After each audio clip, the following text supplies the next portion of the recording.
Caodaism is the third largest religion in Vietnam, and by certain measures, the 10th largest religion in the world, with somewhere around 6 million followers, if you include all the various subgroups and denominations.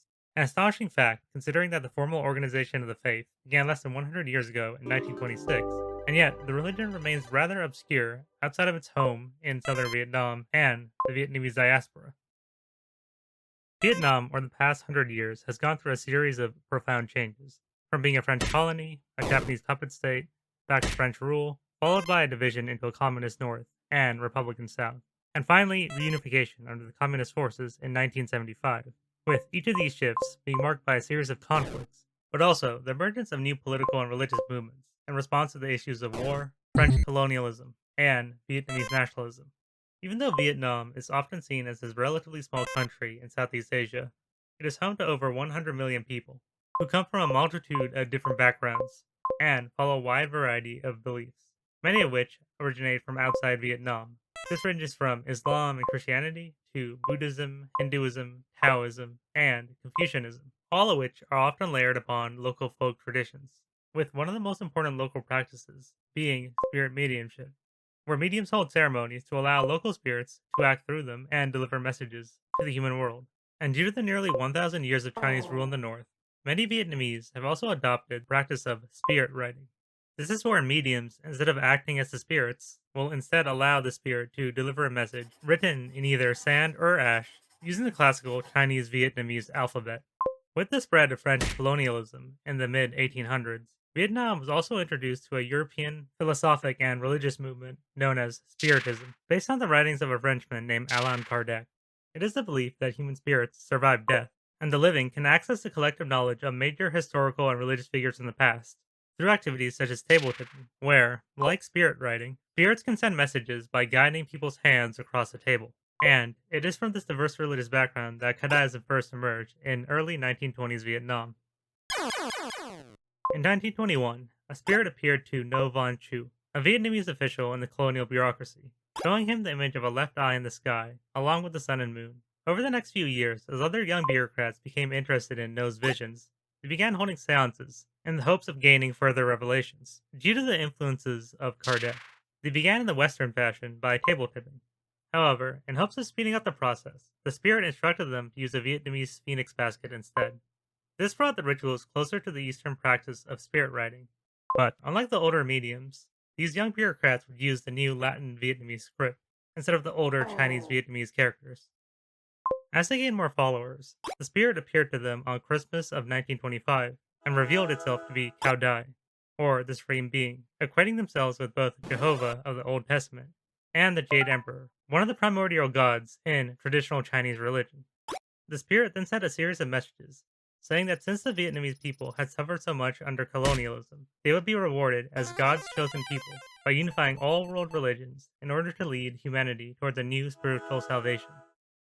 After this revelation came, the next year in 1926, the Caodaists submitted a formal declaration of religious independence to the French colonial government, unifying several religious groups under the banner of Caodaism.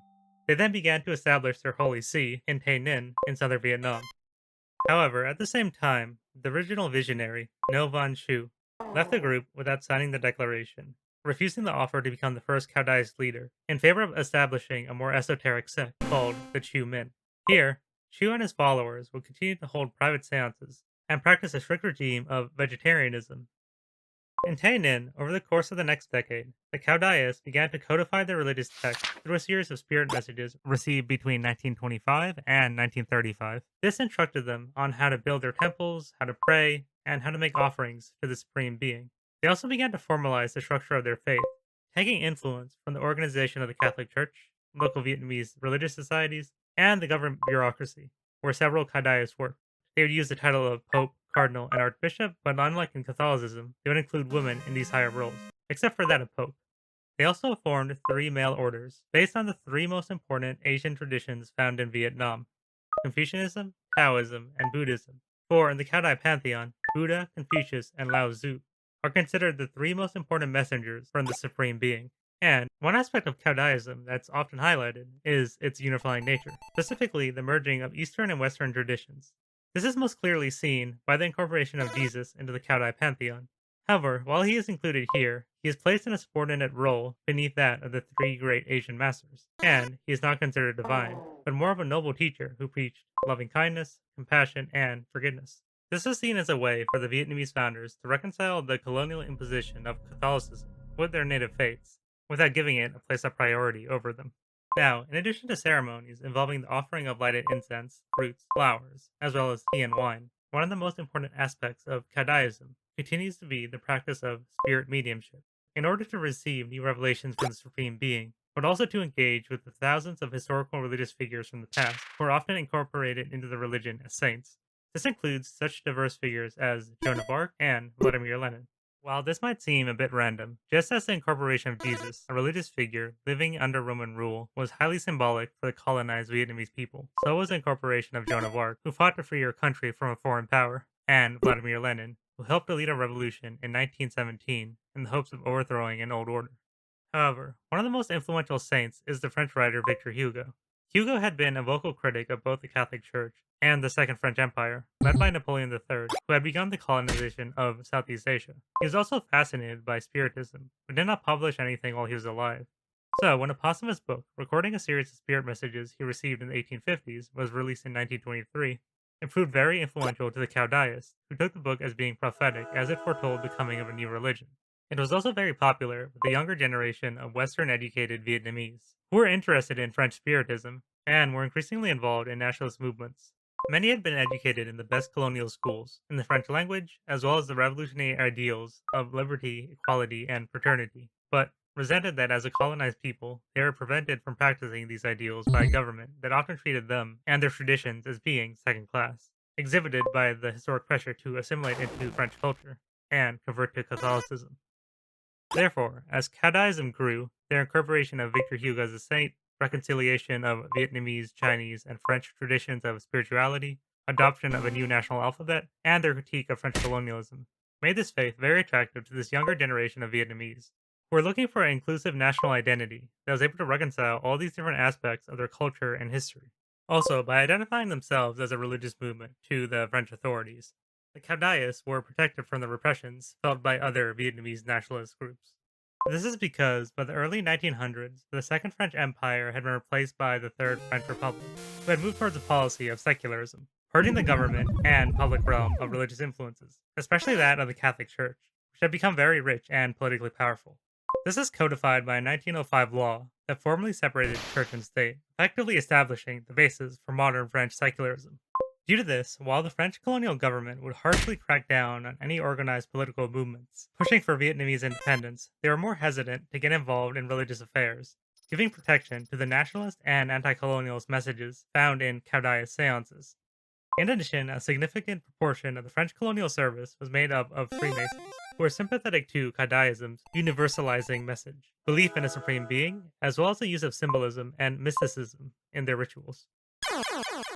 In the ensuing decades, as Caodaism continued to grow, they soon became a major faction in the Vietnamese independence movement, and were highly influenced by nationalist thinkers such as Pham Boi Cho, who called for closer ties with the Empire of Japan, because they were seen as the only Asian power strong enough to help the Vietnamese achieve independence by combating the spread of European colonialism.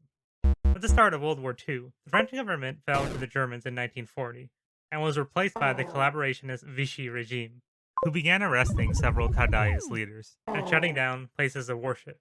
They also allowed the Imperial Japanese Army to enter Vietnam to cut off arms shipments to the Chinese communists. This caused the pro-Japanese Caodaists to come into conflict with other major members of the Vietnamese nationalist movement, mainly the communist Viet Minh. Soon the nationalist movement began to fracture and become increasingly militarized. The Caodaists formed a militia with help from the Japanese and established control over a large part of southern Vietnam. Meanwhile, the Viet Minh established a base in the north, and with support from the Chinese communists, as well as the United States, began attacking the French, Japanese, and their former Caodaist allies. Near the very end of the war, the Caodai militia helped Japan stage a coup in 1945 against the French, leading to the establishment of 3 short-lived puppet states in Vietnam, Laos, and Cambodia.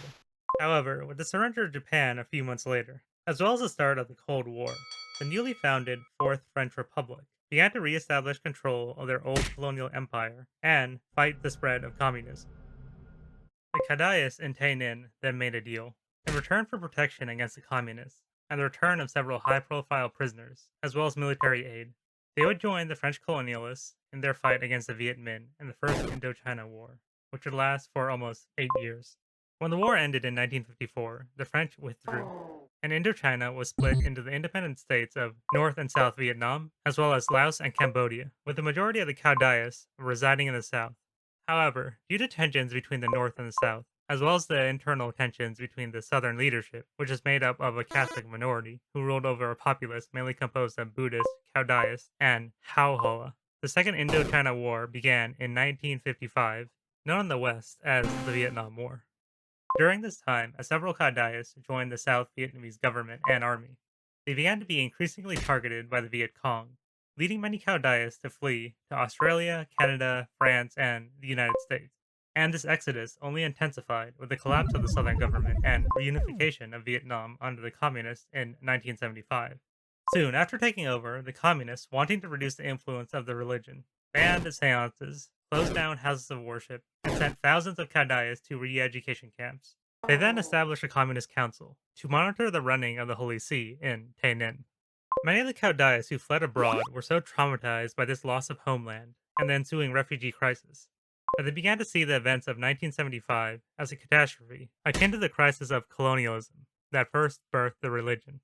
They therefore began to establish independent branches of Caodaism in order to re-establish the faith abroad, separate from the Holy See, now that it was controlled by the communists. As opposed to the restrictions put on the faith in Vietnam, the Caodais abroad were able to continue to hold seances and practice spirit mediumship. And, due to Caodaism's unifying nature, this led to new evolutions in the faith to emerge. Mediums began to receive messages from new spirits and began to incorporate new saints into the religion. This includes figures such as Joseph Smith, the founder of Mormonism, and Baha'u'llah, founder of the Baha'i faith.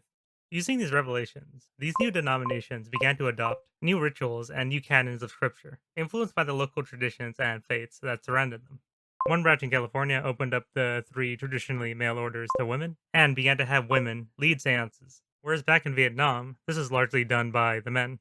And since spirit messages are received using the Latin Vietnamese alphabet, the French and English language has begun to enter into messages received by mediums in the diaspora.